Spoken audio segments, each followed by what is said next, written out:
When my brother got his big promotion, my parents gave him the house our grandfather left to me in his will, put his name on the company, and handed him the keys to my father's classic car. They didn't even tell me. I found out through an Instagram post. All I got was a text that said, "Hope you're surviving."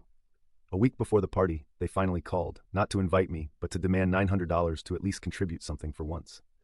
When I went quiet, my father snapped, "Either pay up or stay the hell away."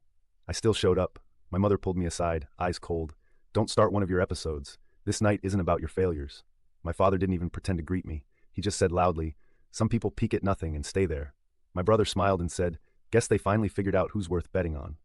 I drank their cheap beer, looked them all in the eye, and said, "Enjoy the spotlight. It doesn't last forever." Then I left. Later, I made one quiet move that left them broke, shut down, and begging on my front step. Hey everyone. Before we dive in, I have a quick favor to ask. If you enjoy content like this, please hit the subscribe button. It's free, supports the channel, and ensures you never miss out on amazing videos. Alright, let's get started. So here's how I even found out something was weird. My brother Chad's girlfriend tagged him in this "Congrats King" post on Insta. Nothing new. She's always posting his wins like she's in charge of PR or something. But this time, the background just looked off. Like the porch, the bricks, the old mailbox, even the way the stupid hydrangeas spill over the walk. Dead ringer for my grandfather's house. The one everyone knew was mine after he died. Or at least, that's what I'd been told for years. I zoomed in, sent it to a buddy like, "Yo, isn't that granddad's?" And he was like, "Nah, can't be. Your brother's never even mowed that yard." So I text my mom out of nowhere, asking if she ever fixed the cakey fence gate at granddad's, just to see what she'd say. And she comes back with this totally random cold, "Hope you're surviving." Not even an answer. Just that, which is IDK, not even passive-aggressive, just straight up weird. Then like 3 days later, the family group chat I usually have on mute lights up. Not with a "Hey Ruben," not even a meme. Just Dad posting this huge paragraph about "Tonight's a big night for our family, proud to see Chad taking his next step, legacy in good hands," etc., etc. Like, dude, since when do you even text me unless you want something? And then right after, I get this separate call from my mom, which I let go to voicemail. I'm not in the mood. And she leaves this stiff little message about, "Since you don't really help out, we're asking everyone for contributions. Can you send $900 to help with the party? It'd mean a lot to your brother." Not an invite. Not even a "Do you want to come?" Just give me money like I'm some distant cousin they barely know. I don't even reply right away. I'm just sitting there, staring at my phone, trying to piece together how nobody thought to mention any of this to me. Like not one person in the family. Not even Chad, who I know has my number because he texted me last month about borrowing my old bike rack. Never returned, obviously. So I just go silent, which apparently pisses my dad off, because next thing I know he's calling at 11 p.m., and when I pick up, he's already heated. No hello. Just straight to, either pay up or stay the hell away. Stop making things difficult. Your brother's worked hard, you could at least do something for. I'm not even sure what to say, so I just hang up. For context, this is kind of the vibe. Always.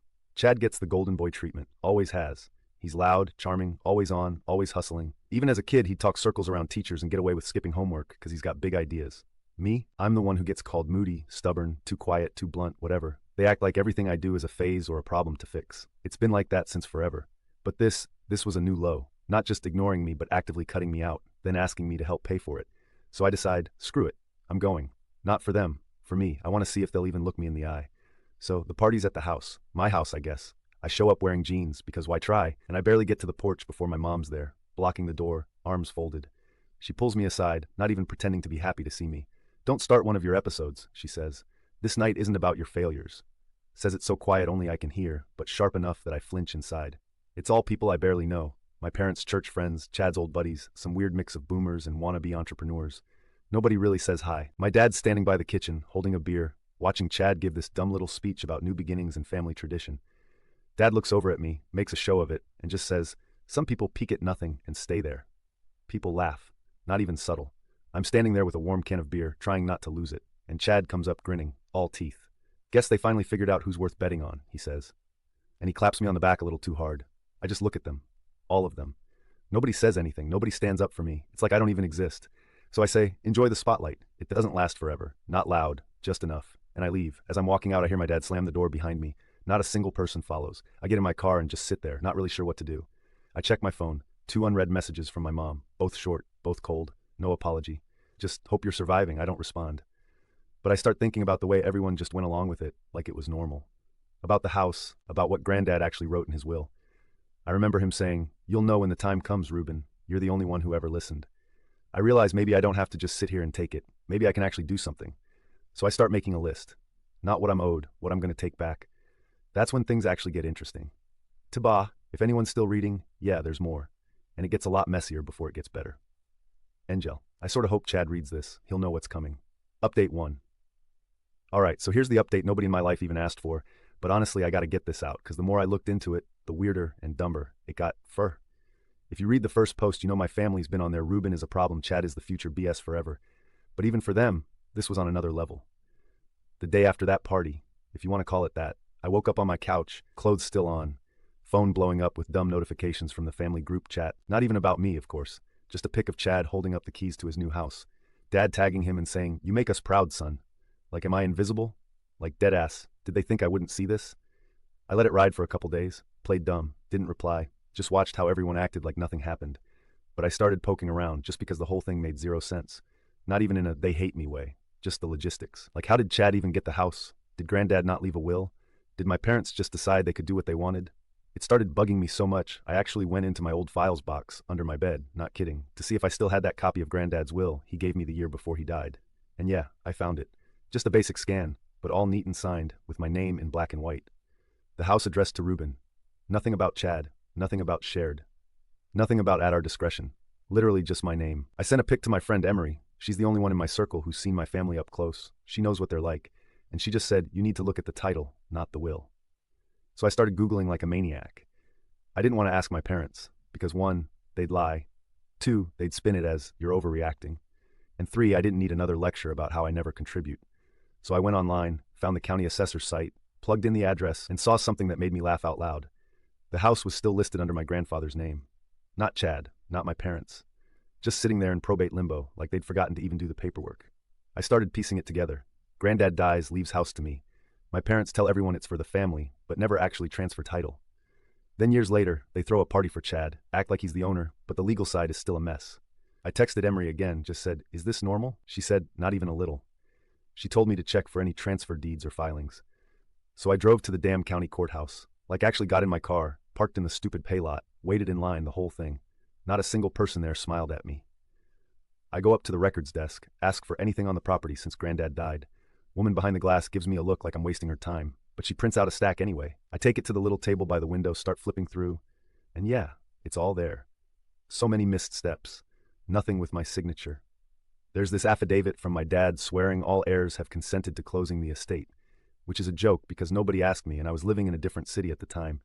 They even sold the house to Chad for like 1/10 of what it's worth, but the title was never actually transferred out of probate. It was like watching a bad movie about a family who thinks they're smarter than everyone else. The best part, the classic car, the one Chad was showing off at the party, was still listed as property of the estate, never retitled. Technically, it wasn't even his to drive. I had to laugh, honestly. After all that, I took a beat, sat in my car, just breathing through the weirdness. Not angry, not sad, just plotting, I guess.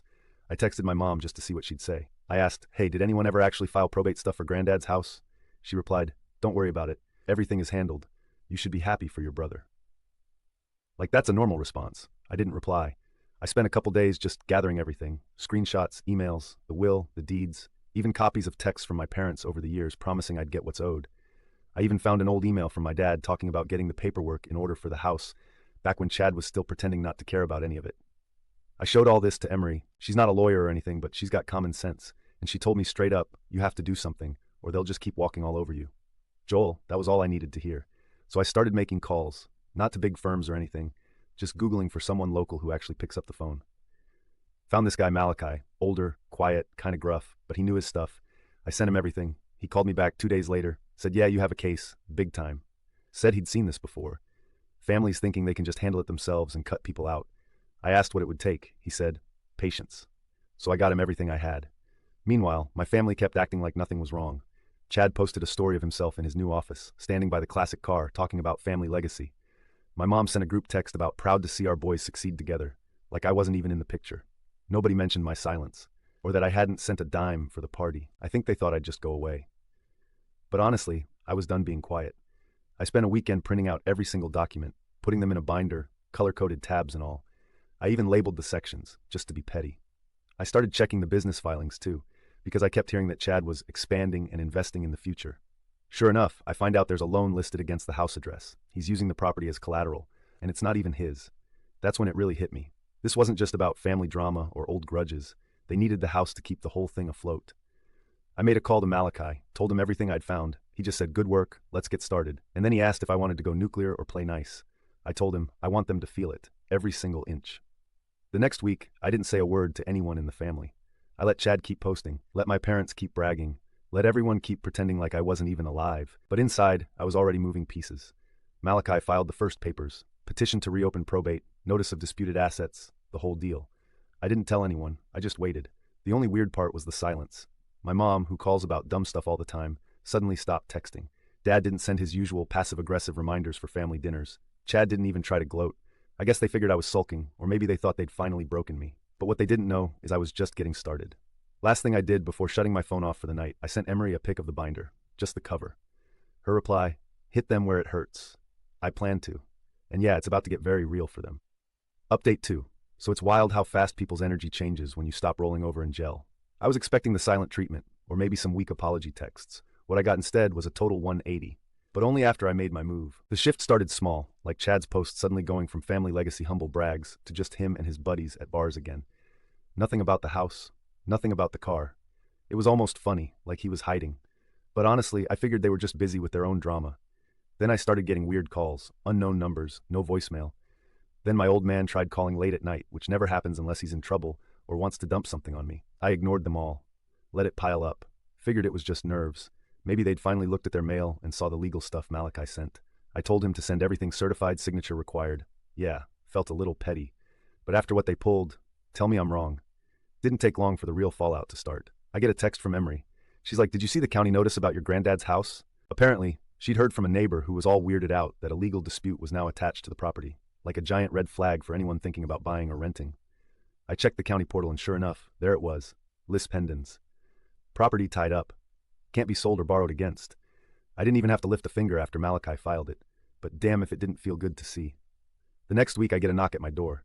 Not my parents, but one of their business friends, trying to look casual, asking if I could clear up some confusion about the house title. I just shrugged, said it was all in the paperwork, and shut the door. Dude looked pissed, but didn't press it. He actually tried to stick his foot in the door, not kidding, so I just leaned into it and closed it harder. He stepped back quick. Meanwhile, Chad starts blowing up my phone all of a sudden. Calling like we're besties, saying stuff like, "Let's talk it out, man. You don't gotta be like this." I didn't answer. I get a group message from my mom, all soft tone, saying, "Can we please come together as a family and resolve this privately?" I left it on read. I was done with private, done with backroom deals, and let's just smooth it over. They wanted polite. They should have thought of that before they tried to gut me out of my own inheritance. I guess what stung the most for them was how public it all became. But that's what happens when you try to build your whole life on something you don't even own. Within a month, Chad's business, I use the term so loosely it's laughable, started to wobble. I heard from a friend of a friend who does loans in the area that the house being locked up meant his credit line got frozen. So all those plans to expand got yeeted. I'm not even in the group chats, but the rumors get around. Vendors pulling out, people asking if they're going to get paid, you name it. My dad, of course, tries to go the angry grandpa route. Shows up unannounced at my place, pounds on the door, yells through the screen, says I'm tearing the family apart. All that classic stuff. I just stand there, arms crossed, don't say a thing. Eventually, he gets so mad he tries to shove past me. I put my hand out, block him, tell him he's not coming in. He actually tries to slap my hand away, but I don't budge. He calls me ungrateful, says I'm nothing without the family, then storms back to his car and slams the door so hard the window rattles. Neighbors definitely saw. After that, things got desperate. Mom starts sending these long, guilt-trippy texts talking about how hard things are, how Chad needs support, how I could fix this if I just be reasonable. It was almost impressive how fast she could pivot from ignoring me for months to begging for unity. I replied once, "You made your choice. You live with it." Meanwhile, Malachi was a machine. He kept me updated every week, telling me what filings were in, what responses, if any, they'd sent. Apparently, my parents tried to file some nonsense paperwork to reverse things, but it all fell apart because their own signatures contradicted stuff from years ago. Their attorney? Yeah, they finally scraped one together, tried to threaten us with public embarrassment. But Malachi just laughed and said, "Bring it on." I respect that so much. The real kicker was the rent thing. Since they'd had Chad living in the property, my property, Endel, for years, Malachi said I was entitled to mezzanine profits, aka back rent, for the entire time he was playing king in my castle. When that letter hit their mailbox, my phone nearly exploded. My mom called. Chad called. My dad texted me this wall of pure rage, all caps, accusing me of destroying everything they built. I didn't answer. Why would I? The best worst moment was when Chad actually tried to corner me at the grocery store. Believe it or not. I was picking up stuff for dinner, earbuds in, and he just comes up all fake chill, starts ranting about how I'm ruining his life, how I'm jealous, how granddad wouldn't want this. I told him, "You want to talk legal? You talk to my lawyer." He actually shoved my shoulder right in the middle of the store. Not hard, but enough for people to look. I didn't back down. I told him, "You lay a hand on me again, and I'll file another suit." He stormed off muttering and left his basket in the middle of the aisle. Since then, it's been radio silence from most of them. The house is stuck. The car is stuck. The business is stuck. And they're hemorrhaging cash just trying to keep it all from collapsing. I know for a fact they tried to get another loan and got denied. The bank called me for verification, and I just sent them the dispute case number. That was the end of that. I've been called every name in the book. But the thing is, I don't care. I didn't go looking for this. They made me the villain. So now I'm wearing the mask. I know some people are going to say, but family, but forgiveness, but closure. Save it. You don't know what it's like to be treated like a spare part your whole life. Then have them ask for money for the privilege. Next up, I'm not stopping until every cent is back where it belongs. They wanted to play games. Now they get to see what happens when I stop playing nice. And trust me, they're not going to like the next. Final update. So I knew things were getting serious when the group chat suddenly went dead for like 2 weeks straight. No family dinner Sunday, no memes from my mom, not even a, "Can you check on grandma?" Guess that's back on me now. Just radio silence, which, tibaha, was its own kind of weird after months of guilt tripping. I figured maybe they'd finally gotten the message. Or maybe they were just busy scrambling now that their whole legacy thing was unraveling. Either way, I wasn't about to reach out and play nice. It wasn't until Saturday morning when I hear someone actually pounding on my door, like full cop knock, not even a text first. I look through the peephole, and it's my dad, looking about 10 years older than when he was holding court at Chad's party. My mom's there too, sunglasses on, standing stiff like she's waiting for bad news at the DMV.